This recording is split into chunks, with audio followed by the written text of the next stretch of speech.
नमस्ते दोस्तों, मैं सम्राट चौधरी और आप देख रहे हैं मेरे चैनल इंडी वर्ल्ड एंटरटेनमेंट को।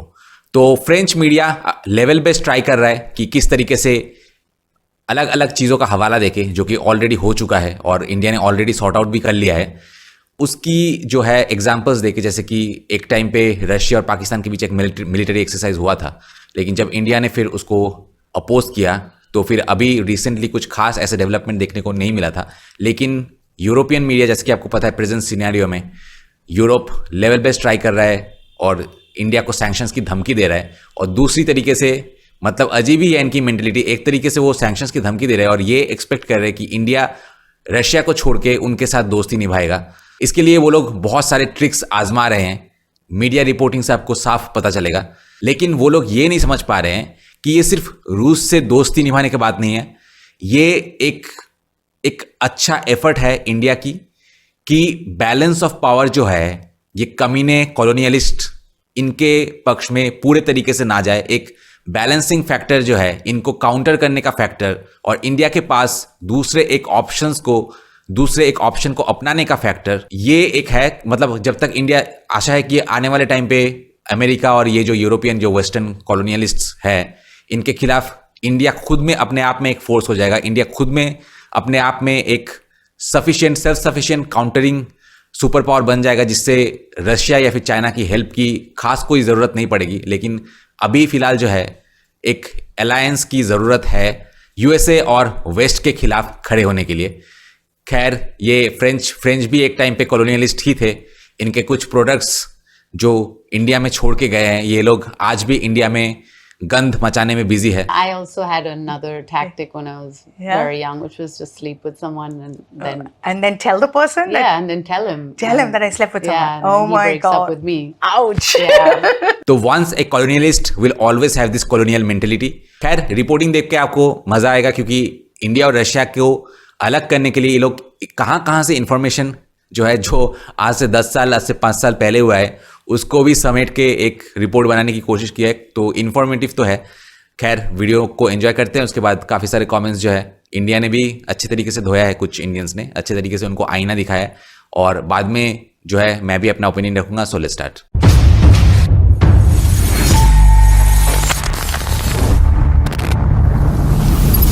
दोस्तों, मैंने बहुत सारे बिजनेस पार्टनर्स को, खास करके जो एनआरआईज है, उनके लिए चैनल बना के उनको इंडिया में एक stable source of income generate करके दिया है। अगर आप भी मेरे साथ पार्टनरशिप में चैनल स्टार्ट करना चाहते हैं, जहां चैनल के ओनर आप होंगे लेकिन कंटेंट मैं बना के दूंगा, तो मुझे कांटेक्ट कीजिए इस नंबर पे। Dans un monde où chaque déclaration officielle, एक ऐसी दुनिया में जहां हर ऑफिशियल स्टेटमेंट किसी पूरे इलाके में आग लगा सकता है, वहां चुप्पी कई बार सबसे स्ट्रेटेजिक सिचुएशन बन जाती है। भारत और पाकिस्तान के बीच तनाव बढ़ने के बाद रूस, जो ट्रेडिशनल रूप से साउथ एशिया में इन्फ्लुएंशियल रहा है, रूस पीछे रहना चुना। ये दूरी नॉर्मल नहीं है और इसे देखकर जानकार और डिप्लोमेट्स हैरान हैं। आखिर क्यों दो न्यूक्लियर पावर द्वारा बुलाए जाने के बावजूद मॉस्को खुलकर शामिल होने से इनकार कर रहा है? ये फैसला उस रूस की नई उलझनों को दिखाता है, जो पश्चिमी देशों द्वारा आइसोलेट कर दिया गया है, लेकिन फिर भी एशिया में अपने इकोनॉमिक और स्ट्रेटेजिक इंटरेस्ट्स को संभाल कर चलना चाहता है। यह इलाका अब उसकी डिप्लोमेटिक और फाइनेंशियल सर्वाइवल के लिए बेहद अहम बन चुका है। आज टेरा बेलम पर उस स्ट्रेटेजी को समझने की कोशिश करते हैं जो बिना कहे चल रही है, उस दौर में जब एक शब्द भी किसी देश को हिला सकता है। फरवरी 2022 से रूस को पश्चिमी देशों से पहले कभी न देखी गई आइसोलेशन की स्थिति का सामना करना पड़ा है। इकोनॉमिक सैंक्शंस, टेक्नोलॉजिकल कट्स होना और फॉरेन एसेट फ्रीज होना। अब मॉस्को के लिए साउथ एशिया डिप्लोमेटिक और इकोनॉमिक कॉन्क्वेस्ट का नया मैदान बन चुका है, जहां वह यूरोप में हुए नुकसान की भरपाई नए पार्टनर्स से करने की कोशिश कर रहा है। février 2022, la Russie subit un isolement sans précédent de la part de l'Occident. Bharat और पाकिस्तान, जो ऐतिहासिक रूप से एक दूसरे के विरोधी रहे हैं, अब इस रीजन के लिए एनर्जी और जियोपॉलिटिक्स दोनों मामलों में इंपॉर्टेंट नजर आते हैं। 2023 की उस वीडियो को याद करें जिसमें इंडियन न्यूट्रलिटी पॉलिसी पर बात की गई थी। समस्या यह है कि यह इलाका लगातार अस्थिरता का शिकार रहा है। आप कहेंगे कि 2025 में वैसे भी बहुत कम देश ही इससे बचे हैं। इस मामले में कश्मीर, जो 1947 के विभाजन से ही विवादित है, अभी भी तनाव का केंद्र बना हुआ है, जहां समय समय पर सैन्य झड़पें और सीमा पार आतंकवाद हालात को और भड़काते हैं। 2025 में एक एस्केलेशन ने दोनों परमाणु ताकतों के बीच एक बड़े वॉर का खतरा पैदा कर दिया था। इस विषय पर एक विशेष वीडियो है जो सिर्फ टकराव नहीं बल्कि पूरे इलाके की गहराई से पड़ताल करता है। रूस, जो अभी भी यूनाइटेड नेशन सिक्योरिटी काउंसिल का हिस्सा है, यानी 1945 के बाद बने इंटरनेशनल ऑर्डर का एक तरह से रक्षक, सबकी उम्मीदों का केंद्र बना रहा है। Disputé depuis la partition de 1947, Pakistan ने रूस से मीडिएशन की मांग की। भारत ने रूस से समर्थन की उम्मीद जताई, लेकिन मॉस्को ने संयम का रास्ता चुना और सिर्फ तनाव कम करने की अपील तक खुद को सीमित रखा। ये रुख उसके पास्ट एक्टिविज्म रवैये से अलग है, खासकर इसलिए क्योंकि भारत ब्रिक्स का सदस्य है और पाकिस्तान को रूस ने कुछ महीने पहले ही भविष्य में इसमें शामिल होने के लिए समर्थन दिया था। यह बात भी ध्यान देने योग्य है कि रूस इस रीजन में मीडिएटर की भूमिका में नया नहीं है, उसके पास पहले से अनुभव है। 1966 में सोवियत यूनियन ने इंडिया पाकिस्तान वॉर 1965 के बाद ताशकेंट डिक्लेरेशन पर हस्ताक्षर कराने में अहम भूमिका निभाई थी, लेकिन कश्मीर विवाद का परमानेंट सॉल्यूशन न निकल पाने ने गहरे निशान छोड़े हैं और अब मॉस्को समझता है कि बिना किसी निश्चित सफलता की गारंटी के मीडिएशन करना इंटरनेशनल कम्युनिटी के सामने उसकी क्रेडिबिलिटी को नुकसान पहुंचा सकता है और उससे भी ज्यादा उसके पार्टनर्स की नजरों में। इसीलिए आज रूस ने एक प्रैग्मेटिक अप्रोच अपनाई है, जिसमें इकोनॉमिक और एनर्जी से जुड़े हित सबसे ऊपर रखे गए हैं। à une désescalade. Une posture qui tranche avec son activisme passé, surtout que l'Inde पश्चिमी देशों की पाबंदियों ने रूस को मजबूर कर दिया है कि वह अपने तेल और हथियारों के लिए नए बाजार ढूंढे। ऐसे में न भारत को न ही पाकिस्तान को नजरअंदाज किया जा सकता है। भारत अब रशियन ऑयल का एक बड़ा कस्टमर बन चुका है, जबकि पाकिस्तान एनर्जी और इंफ्रास्ट्रक्चर डेवलपमेंट के क्षेत्र में मौके देता है, भले ही पाबंदियों से जुड़ी कुछ मुश्किलें हों। 1950 के दशक से ही भारत रूस की विदेश नीति में एक अहम जगह रखता आया है। ये प्रिविलेज रिलेशनशिप मिलिट्री, टेक्नोलॉजिकल और एनर्जी सेक्टर्स में गहरे सहयोग पर टिका है। भारत लंबे समय तक रूस के हथियारों का सबसे बड़ा खरीदार रहा है, इसीलिए मॉस्को उसे एक भरोसेमंद और स्ट्रेटेजिक पार्टनर मानता है। 2022 के बाद से एनर्जी से जुड़ी परिस्थितियां पूरी तरह बदल गई हैं। वेस्टर्न सैंक्शंस के चलते रूस ने बड़े पैमाने पर अपने तेल का एक्सपोर्ट भारत की ओर मोड़ दिया। 2024 में भारत रूस से कच्चा तेल खरीदने वाला सबसे बड़ा देश बन गया, यहाँ तक कि उसने चीन को भी पीछे छोड़ दिया। रॉयटर्स के अनुसार भारत ने रूसी तेल निर्यात का लगभग 44%, यानी हर दिन 20 लाख से ज्यादा बैरल तेल खरीदा। la priorité sur tout le reste. Les sanctions occidentales l'ont poussé à chercher de nouveaux débouchés pour ses hydrocarbures et ses armes. इस बढ़ोतरी का कारण है रूस द्वारा दिया जा रहा बेहद सस्ता दाम। यूरोपियन सैंक्शन से बचने के लिए मॉस्को अपने तेल को इंटरनेशनल मार्केट से सस्ते भाव में बेच रहा है। नई दिल्ली के लिए यह एक बड़ा मौका है, कम कीमत पर अपनी एनर्जी सिक्योरिटी को सुनिश्चित करने का और देश की इकोनॉमिक ग्रोथ को बनाए रखने का, साथ ही पश्चिमी देशों के सामने अपनी डिप्लोमेटिक सिचुएशन को भी मजबूत करने का। रूस के लिए ये बिक्री बहुत जरूरी है, क्योंकि इससे यूरोपियन मार्केट का नुकसान कुछ हद तक पूरा हो रहा है और देश की अर्थव्यवस्था के लिए विदेशी मुद्रा भी आ रही है। रक्षा के स्तर पर भी रूस भारत का अहम सप्लायर बना हुआ है, जैसे ब्रह्मोस मिसाइलें, S-400 डिफेंस सिस्टम और सबमरीन्स। हालांकि नई दिल्ली अब धीरे धीरे अपने सप्लायर्स को डाइवर्स बना रही है। फ्रांस, अमेरिका और इजराइल की ओर भी ध्यान दे रही है और अपना खुद का मिलिट्री इक्विपमेंट्स भी डेवलप कर रही है, जैसा पहले भी जिक्र हुआ है। यही बदलाव मॉस्को को मजबूर कर रहा है कि वह अपनी स्थिति मजबूत बनाए रखे, लेकिन साथ ही भारत जैसे क्रूशियल पार्टनर को नाराज भी न करे। Face aux sanctions occidentales, la Russie a massivement réorienté ses exportations de pétrole vers l'Inde, qui est devenue en 2024 le premier importateur de brut russe, dépassant même la Chine.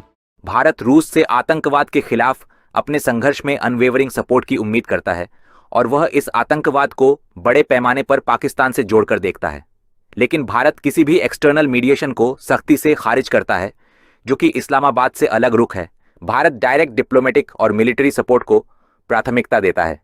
यही शर्त Moscow की स्थिति को थोड़ा नाजुक बना देती है, क्योंकि उसे भारत की सेंसिटिविटी को समझते हुए साथ ही अपने रीजनल इंटरेस्ट को भी संभालना पड़ता है और ये स्ट्रेटेजी काम आई। 2022 से 2025 के बीच रूस ने अपने एशियन कस्टमर्स और एनर्जी की बढ़ती कीमतों की बदौलत यूरोपियन मार्केट और सैंक्शन से हुए नुकसान की भरपाई कर ली। लेकिन इस साल रूस को तेल की आमदनी में गिरावट का सामना करना पड़ा, भले ही भारत और चीन को दी जा रही छूट में कटौती की गई हो। उराल क्रूड ऑयल का एक्सपोर्ट वैल्यू पहले की तुलना में काफी कम हो गया है। इसी वजह से रूसी सरकार ने अपना बजट अनुमान फिर से तय किया है। अब 2025 में उराल तेल की औसत कीमत लगभग $56 रहने का लक्ष्य रखा गया है, जबकि शुरुआत में यह लगभग $70 मानी जा रही थी। ये 2022 से 2023 की कीमतों से भी काफी कम है, जब ब्रेंट ऑयल की ऊंची कीमतों ने उराल की कीमत को ऊपर खींचा था। Les États-Unis ou Israël et en développant son propre matériel on en a déjà parlé. 2024 की तुलना में रूस की हाइड्रोकार्बन से होने वाली आमदनी में 24% की गिरावट आने की संभावना है। इसके चलते रूस अब मॉनेटरी और फिस्कल सॉल्यूशंस की तलाश में है, साथ ही अपने एक्सपोर्ट्स मार्केट का दायरा बढ़ाने की भी कोशिश कर रहा है। इस संदर्भ में हम पाकिस्तान के मामले पर भी चर्चा करेंगे। वैसे भी डोनाल्ड ट्रंप द्वारा प्रोपोज्ड रशियन ऑयल पर 500% टैक्स की संभावना यह दिखाती है कि रूस ने सदर्न कंट्रीज के जरिए बीते वर्षों में खुद को काफी हद तक कस्टमाइज कर लिया है। हालांकि यह टैक्स पॉलिटिकली दोनों ही स्तरों पर बेहद अनिश्चित है और इसे वैश्विक स्तर पर लागू करना काफी जटिल होगा, क्योंकि इसके लिए उन सभी देशों पर सेकेंडरी सैंक्शंस लगाने होंगे जो अब भी रूसी तेल खरीदते हैं, खासकर भारत और चीन पर। ऐसी कोई भी नीति लागू करने के लिए डिफिकल्ट इंटरनेशनल कोऑर्डिनेशन की जरूरत होगी और इससे वैश्विक स्तर पर स्ट्रॉन्ग डिप्लोमेटिक टेंशंस पैदा हो सकता है, ठीक वैसे ही जैसे पहले अमेरिकन टैक्सेस के मामलों में हो चुका है। Compenser la perte du marché européen et les sanctions énergétiques. संक्षेप में कहें तो फिलहाल यह प्रस्ताव केवल यूक्रेन वॉर पर चल रही बातचीत के संदर्भ में एक पॉलिटिकल प्रेशर बनाने का तरीका है, जिस पर आगे भी चर्चा हो सकती है। लंबे समय तक अमेरिका और चीन के नजदीक रहने वाला पाकिस्तान रूस से दूर दूर का संबंध रखता था, खासकर अफगानिस्तान वॉर और मुजाहिदीनों को सोवियत संघ के खिलाफ दिए गए समर्थन के कारण। लेकिन पिछले 10 वर्षों में हालात काफी बदल चुके हैं। 2014 में रूस द्वारा पाकिस्तान पर लगे हथियारों की बिक्री पर प्रतिबंध हटाने के बाद दोनों देशों के बीच मिलिट्री कोऑपरेशन तेज हुआ, जिसमें संयुक्त सैन्य अभ्यास, हेलीकॉप्टर की बिक्री और समुद्री नौसैनिक गतिविधियां शामिल हैं। एनर्जी के क्षेत्र में भी पाकिस्तान अब रूस के लिए डाइवर्सिफिकेशन पार्टनर बन गया है।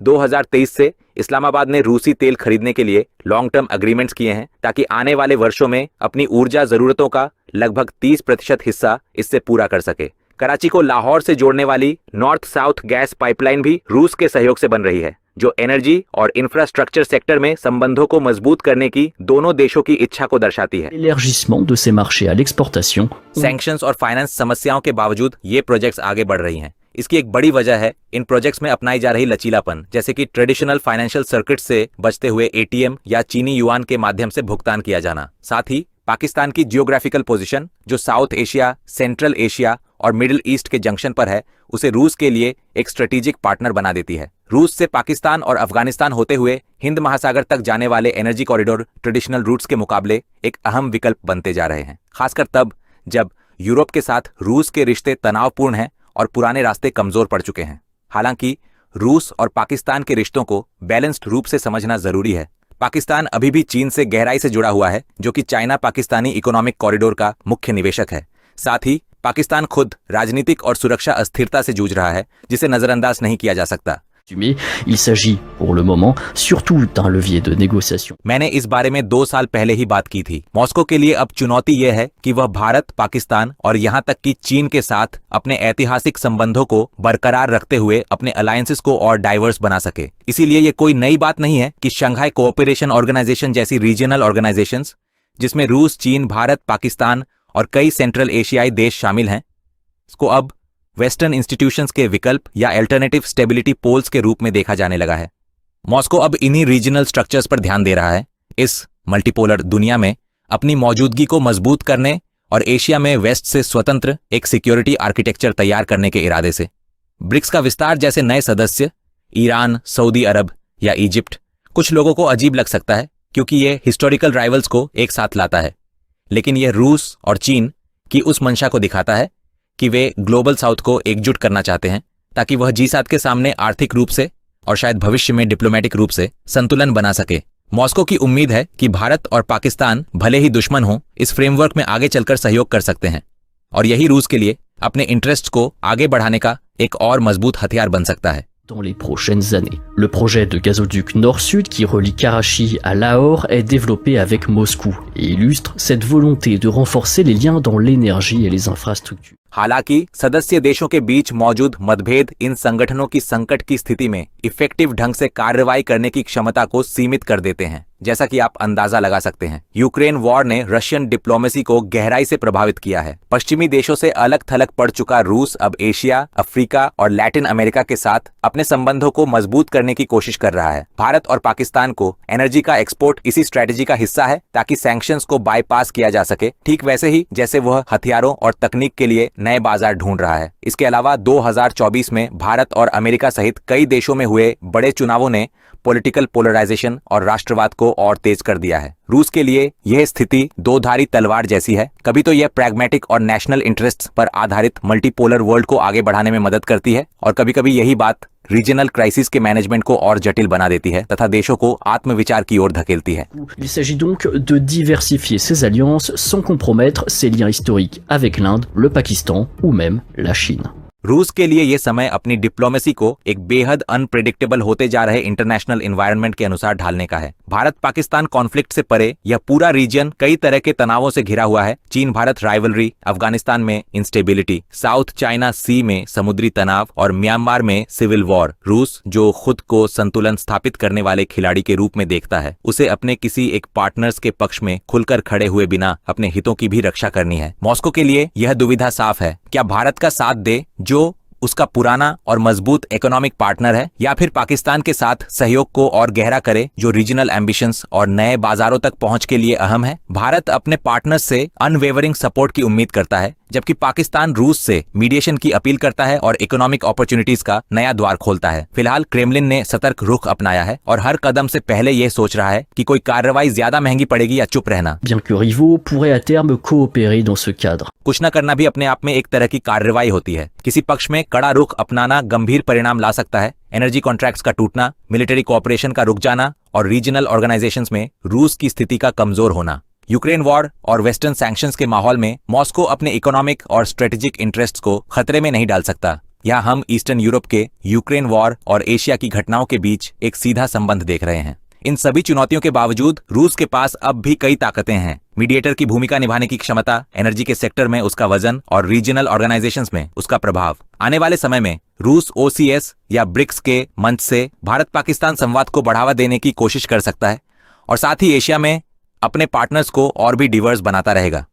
आप देख सकते हैं, भारत पाक कॉन्फ्लिक्ट पर रूस की चुप्पी कोई दूरी नहीं, बल्कि एक सावधानी पूर्वक और रियलिज्म स्ट्रेटेजी का हिस्सा है, जिसे कई लोग पहचान नहीं पाते। Impliquant aussi la gestion des crises régionales et renforçant la tentation du repli sur soi. Pour la Russie, il s'agit d'adapter. पाबंदियों से जकड़ी हुई और अपने इकोनॉमिक एवं एनर्जी इंटरेस्ट को बचाने की चिंता में मॉस्को अपने दोनों एशियन पार्टनर्स के बीच एक नाजुक संतुलन बनाए रखने की कोशिश कर रहा है। एक ऐसे विश्व में जहां संकटों के अनुसार अलायंसेस बनते और टूटते रहते हैं, रूस अपनी स्वतंत्रता बनाए रखने के साथ साथ खुद को ग्लोबल साउथ का एक अहम खिलाड़ी साबित करना चाहता है। लेकिन जैसा कि आप देख सकते हैं, चुनौतियां कम नहीं हैं। भारत पाक कॉन्फ्लिक्ट का सोल्यूशन रशियन डिप्लोमेसी के लिए एक डिसाइसिव टेस्ट होगी, जिसमें उसे दिखाना होगा कि वह ताकतवर बनने की आकांक्षा और जमीनी सच्चाई के बीच संतुलन कैसे साधता है। लेकिन यह चुप्पी की स्ट्रेटेजी चाहे जितनी चतुर हो, एक फंडामेंटल क्वेश्चन खड़ा करती है। क्या रूस हमेशा के लिए किसी एक पक्ष को चुनने से बच सकता है, या फिर उसे कभी न कभी रीजन में और अन्य इंटरनेशनल कॉन्फ्लिक्ट्स में एक ठोस भूमिका निभानी ही पड़ेगी?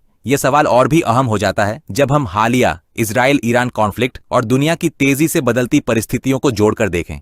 एशिया अपनी इकोनॉमिक, डेमोग्राफिक और सिक्योरिटी डायनामिक्स के चलते शायद दुनिया की अगली बड़ी टकराव की भूमि बन सकता है। L'Asie, avec ses dynamiques démographiques, économiques. Comments में बताइए कि आपके हिसाब से साउथ एशिया में रूस की भूमिका क्या एक सफल रणनीति है, या सब कुछ खोने का खतरा? हाल की खबरों और शायद ट्रंप पर भी निर्भर करते हुए मैं 2025 में रूस के एनर्जी सेक्टर पर भी दोबारा बात कर सकता हूं। बताइए, क्या आप उसमें रुचि रखते हैं, क्योंकि हम पिछले कुछ वर्षों से उस पर लौट नहीं पाए हैं। अगर आपके पास कोई सवाल या एनालिसिस है तो जरूर साझा करें, इस चर्चा को और गहरा बनाइए। और हाँ, इस वीडियो को लाइक करें, अपने दोस्तों के साथ शेयर करें और सब्सक्राइब करना न भूलें, ताकि अगली जियोपॉलिटिकल एनालिसिस आपसे छूट न जाए। मैं हूं क्वेंटिन, टेराबेलम के लिए। फिर मिलते हैं। Manquer des prochaines analyses géopolitiques, c'était Quentin pour Terabellum et à la prochaine.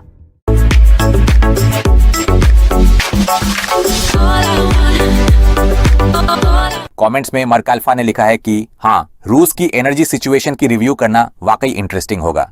उसके बाद थानाटोस ने लिखा है कि दुनिया के देशों की बनावट और जनसंख्या के बंटवारे को देखकर मुझे तो हैरानी होती है कि एशिया अब तक दुनिया की हर बड़ी चीज, चाहे वो वॉर हो या कुछ और, का केंद्र क्यों नहीं बना। लेकिन अब मुझे लग रहा है कि इतिहास धीरे धीरे फिर से एशिया की ओर मुड़ रहा है, पहले यूरोप और फिर अमेरिका का जो लंबा दौर था उसके बाद। इसे रिप्लाई में लिखा है कि सच में एशिया में दुनिया की लगभग 60% आबादी रहती है और यहाँ चीन, भारत, जापान, साउथ कोरिया जैसे बड़े और प्रभावशाली देश मौजूद हैं। इतिहास देखें तो एंशिएंट टाइम्स में भारत और चीन ही वर्ल्ड ट्रेड कल्चर और नॉलेज के केंद्र हुआ करते थे, चाहे वो सिल्क रूट हो या नालंदा विश्वविद्यालय। इंडस्ट्रियल रेवोल्यूशन के बाद यूरोप और फिर अमेरिका ने दुनिया की राजनीति और अर्थव्यवस्था पर नियंत्रण बना लिया, लेकिन अब हालात बदल रहे हैं। एशिया की इकोनॉमीज तेजी से बढ़ रही हैं। टेक्नोलॉजी, ट्रेड, डिफेंस और डिप्लोमेसी में भी यह रीजन अब बड़ा खिलाड़ी बनता जा रहा है। ब्रिक्स और इंडिया के एक्सपोर्ट जैसी डेवलपमेंट से साफ दिख रहा है कि भविष्य का बैलेंस अब एशिया की ओर शिफ्ट हो रहा है।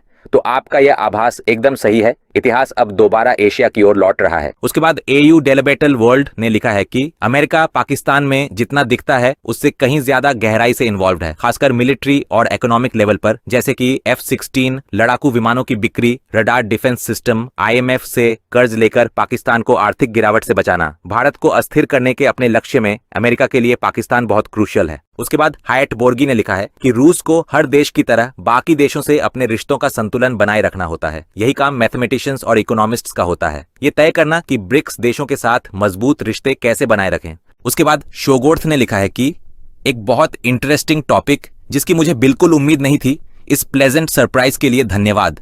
मुझे नहीं पता था कि रूस पाकिस्तान के साथ अपने रिश्ते नॉर्मलाइज कर रहा है।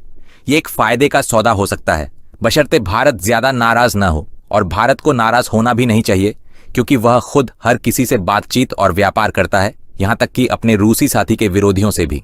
उसके बाद ओसियोला ने लिखा है, असल में दो तरह की डिप्लोमेसी होती है। फ्रेंच तरीका, जहां जब नेताओं के पास कोई हल नहीं होता तो वे पूरी दुनिया को धमकाते रहते हैं, और रशियन तरीका, जहां हर चीज को एनालाइज किया जाता है, विचार विमर्श होता है और सब कुछ शांति और समझदारी से बिना प्रीकॉन्सेप्शंस के तय किया जाता है। नोट करें कि ट्रंप की डिप्लोमेसी को उनके बयानों से जोड़कर भ्रमित न हो, वह अमेरिकन तरीका है।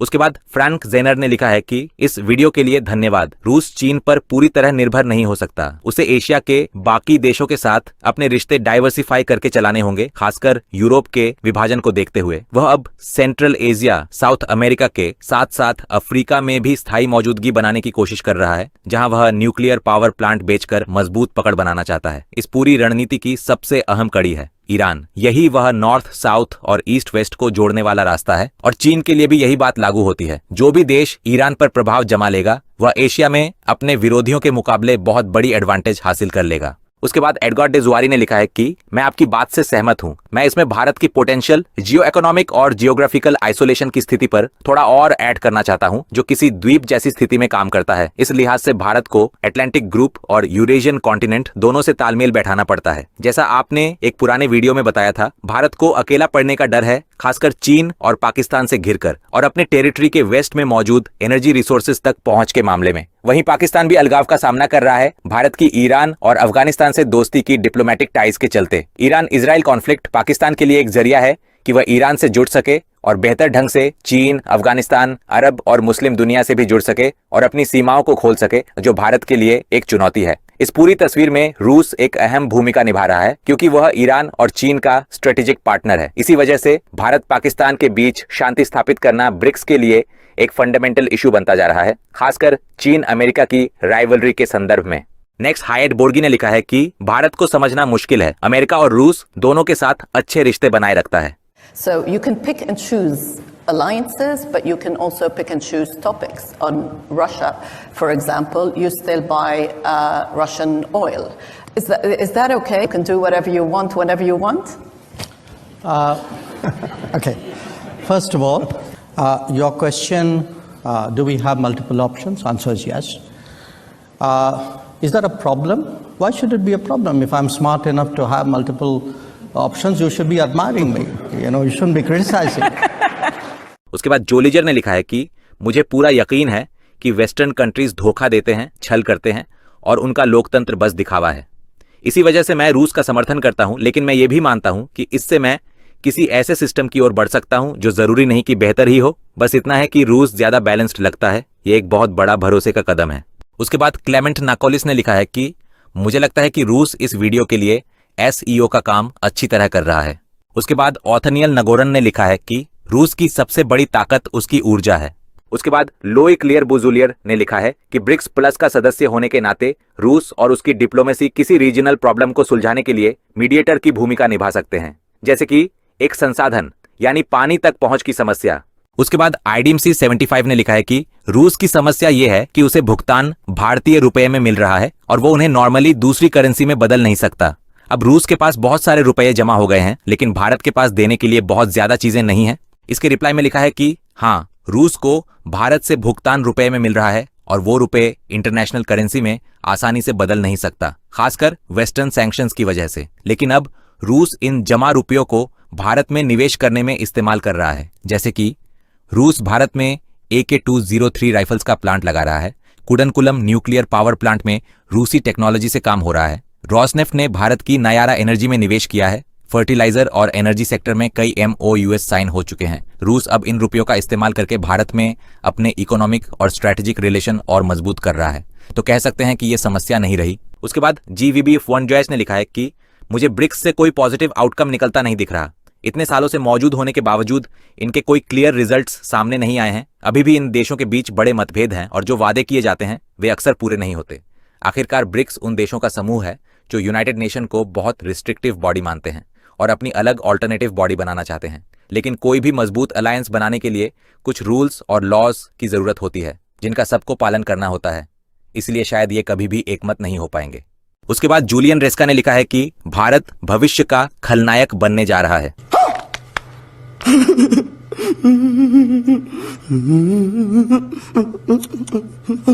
उसके बाद एब्राहम लिंकन ने लिखा है कि मुझे नहीं लगता कि भारत का इससे कोई लेना देना है, बल्कि असली वजह वेस्टर्न देश हैं जो रूस को बच निकलने का रास्ता दे रहे हैं। उसके बाद होसिन एमटीकाई ने लिखा है कि जब आप जबरदस्ती खोजते हो तो आपको कुछ ना कुछ मिल ही जाता है। राष्ट्रपति को लग रहा है कि फॉर्मर मिनिस्टर चकीब खलील तक पहुंचने की कोशिश कर रहे हैं। आखिर में रिमी बॉयर ने लिखा है, मेरे लिए रूस धीरे धीरे फिर से एक मेजर पावर बनता जा रहा है। क्या वह एशियाई देशों के बीच के मतभेदों को संभाल पाएगा? मुझे लगता है हाँ, बिल्कुल।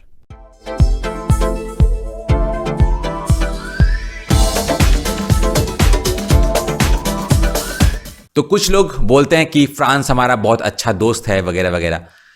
तो मैं उनसे पूछता हूं कि कितने अच्छे दोस्त है? क्या वो इतने अच्छे दोस्त है कि जब वेस्ट इंडिया के खिलाफ एक्शंस ले रहे होंगे? क्योंकि आज नहीं तो कल वो इंडिया के खिलाफ एक्शंस लेंगे ही। इंडिया के ग्रोइंग पावर जो है उनके लिए सबसे बड़ा चैलेंजिंग चीज़ है, जिसके लिए वो किसी भी हद तक इवन चाइना का साथ देने तक भी रेडी है।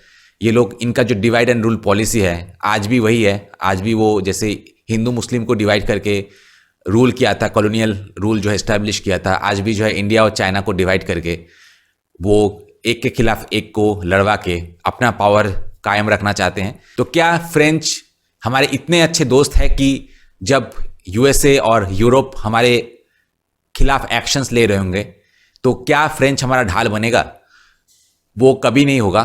तो जब बात वेस्टर्न इंटरेस्ट की आएगी तो फ्रेंच भी वेस्ट का ही साथ देगा। और बहुत सारे लोग ये भी कहते हैं कि अगर इंडिया और चाइना के बीच लड़ाई हुई तो रशिया तो न्यूट्रल होगा, तो ऐसी दोस्ती का क्या फ़ायदा?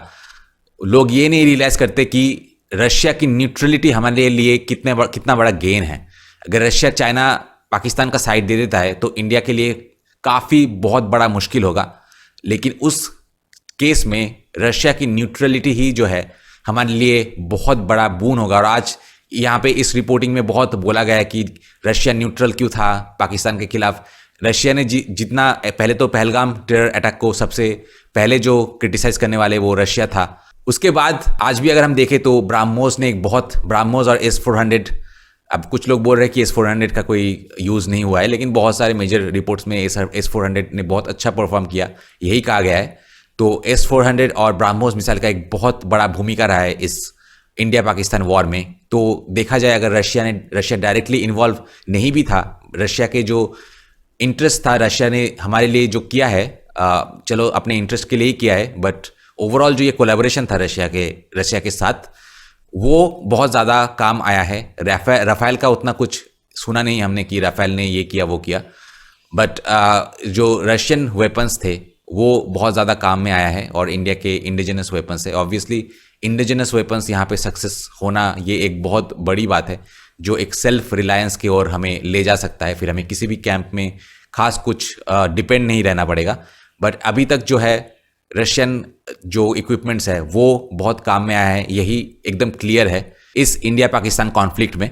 और सेकेंडली वो चाहे जितना भी सैंक्शंस लगा ले, रशियन इकोनॉमी कैसे सर्वाइव कर रहा है, क्योंकि जितना भी वो सैंक्शंस लगा ले, अब जो डेली यूज़ की सामान है वो तो जाएगा ही, चाहे वो डायरेक्ट रशिया से ना खरीदे, वो इंडिया के वाया खरीद रहे थे। रशिया से तेल इंडिया आ रहा था और फिर इंडिया जो है फिनिश्ड पेट्रोलियम प्रोडक्ट्स यूरोप में बेच रहा था। तो ये सब बस अपने देश की जनता को बेवकूफ़ बनाने के लिए है, क्योंकि इंडिया बहुत सालों से जो है ऑलरेडी बहुत साल हो चुके हैं, 1-2 साल तो हो ही चुका है, जहाँ पे ये ऑलरेडी फिनिश्ड पेट्रोलियम प्रोडक्ट्स जो है रशिया से लेके तेल लेके यूरोप में बेच रहा था।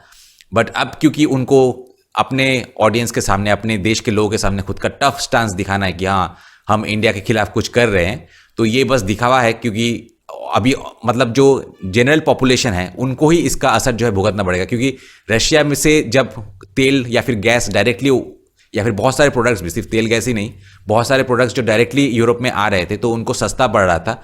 अभी वो घूम के थर्ड पार्टी के थ्रू जा रहा है तो वो और भी ज़्यादा महंगा था उनके लिए। अभी और एक थर्ड के साथ साथ शायद फोर्थ पार्टी भी जुड़ेगा, चाहे वो जितना भी सैंक्शंस लगा ले, क्योंकि फिनिश पेट्रोलियम प्रोडक्ट्स की जो ज़रूरत है वो तो उनको पड़ेगी। वो ऐसा नहीं होगा कि ओवरनाइट जो है वो बंद हो जाएगा। तो बस और एक बीच में फोर्थ पार्टनर जुड़ेगा, फोर्थ कोई देश जुड़ेगा जो कि जिसके वाया ये सब चीज़ें जो है यूरोप में जाएगा, और at the end of the day European population को इसका असर भुगतना पड़ेगा। पर वो लोग इतने गधे हैं कि अपने लिबरल आइडियोलॉजी से अब इतना अंधा करके रखा है अपने देश के लोगों को कि आज हालत ये है कि बस प्रो एबॉर्शन लॉ बना दो, एक 10 जेंडर इंट्रोड्यूस कर दो, और यूरोपियन पॉपुलेशन और अमेरिकन पॉपुलेशन जो है उन्हीं को वोट करने में ये होता है, उन्हीं को वोट करना चाहते हैं। अमेरिकन पॉपुलेशन कुछ अलग के ट्रंप के खिलाफ, मतलब ट्रंप का कोई बहुत बड़ा फैन बेस नहीं है, बट सिर्फ ये सब चीज़ से छुटकारा पाने के लिए एक सिग्निफिकेंट अमेरिकन पॉपुलेशन जो है उन्होंने ट्रंप को चुना था इस बार। But what a let down. मतलब एक व्लादिमीर पुतिन ने एक बात कही थी कि अमेरिकन प्रेसिडेंट चाहे कोई भी हो, कुछ काले सूट में कुछ लोग आएंगे, फिर वो जो डिक्टेट करेंगे वही करेंगे। प्रेसिडेंट, गवर्नमेंट बॉडीज, ये सब दिखावा है। अल्टीमेटली कुछ कॉरपोरेट्स जो है, लोग तो बोलते हैं वैनगार्ड वगैरह जो है, इनके जो मालिक है यही सब यूएस को चलाते हैं। तो प्रेसिडेंट चाहे जितना भी बड़ा बड़ा लेक्चर मारे इलेक्शन से पहले, करते वो वही है, सिमिलर पॉलिसी है। ट्रंप ने बहुत बोला था कि रशिया के साथ दोस्त, वर्ल्ड पीस, ये सब अचीव करना है। जैसे ही वो पावर मिला कुछ दिन के बाद ही जो है अपने असली रंगत में आ गए, क्योंकि उनको कंट्रोल कोई और ही कर रहा है। तो यही सच्चाई है। तो प्रेसिडेंट चाहे जो भी हो, कुछ बदलने वाला नहीं है, यूएस की पॉलिसी सेम ही रहेगी। ये भी एक कारण है कि यूएस को और यूएस के साथ साथ वेस्ट को भी, क्योंकि दोनों एक ही कॉइन के दो साइड्स है, जो यूएस कहेगा, जो भी दिखा ले यूरोप अल्टीमेटली फॉलो यूएस को ही करेगा। तो इसलिए भी यूएस को ट्रस्ट करना बिल्कुल भी ठीक नहीं है, क्योंकि वहाँ पे फेस एक्चुअली क्या है, एक मुखौटा जो है वो चला रहा है बेसिकली। जैसे स्क्विड गेम में हमने देखा था कि एक मुखौटा है, कौन क्या चला रहा है उसको आइडिया नहीं था लोगों को। तो एक्चुअल पॉलिसी जो क्या है वो यूएस का समझ पाना, वो किसी भी वक्त पलटी खाते हैं इसलिए क्योंकि कंट्रोल कोई और कर रहा होता है। तो यहाँ पे हम लोग कोई स्टेबल एक लीडर को जिनके साथ निगोशिएट करे, वो केस जो है पॉसिबल नहीं है। जैसे पाकिस्तान के साथ भी हम लोग कभी भी डील नहीं कर पाएंगे, क्योंकि उनका जो गवर्नमेंट बॉडीज़ है वो सब एक दिखावा है, एक पपेट है आर्मी के पास, आर्मी के हाथों में। सिमिलरली कॉरपोरेट कुछ लीडर्स के पास, कॉरपोरेट कुछ इविल, मैं कहूँगा, लोगों के हाथ में अमेरिका का डोर है। तो अल्टीमेटली हम उनके प्रेसिडेंट से कोई प्रॉपर डील कर नहीं सकते, क्योंकि अल्टीमेटली जो है डोर्स और स्ट्रिंग्स किसी और के पास ही है, जिनका हमें प्रॉपरली पता नहीं है। तो किस तरीके का पॉलिसी, ऑब्वियसली एक तो हम लोग क्लियर है कि यूएसए जो है अपने ऊपर किसी को भी जाने नहीं देता है। जब भी थोड़ा सा भी ऊपर जाने लगता है, चाहे वो जापान हो या फिर बहुत सारे उसका जो एलाइज हो, उसको नीचे दबाना शुरू करता है। बट रशिया के केस में अभी तक हमने वो नहीं देखा है, क्योंकि आज ऑलमोस्ट मैं बोल सकता हूँ कि हाँ, इंडिया भी इतना पावरफुल बन चुका है। इसमें सोवियत रशिया का भी एक सिग्निफिकेंट कंट्रीब्यूशन रहा है उस टाइम। एनीवेज, तो आज का वीडियो मैं यहीं पे ख़त्म करूँगा। बहुत सारा चीज़ और भी डिस्कशन करने को है, लेकिन वो नेक्स्ट वीडियो में होगा। तो आज का वीडियो यहीं पे ख़त्म करूँगा। मिलता है आपसे नेक्स्ट वीडियो में। Till then good bye.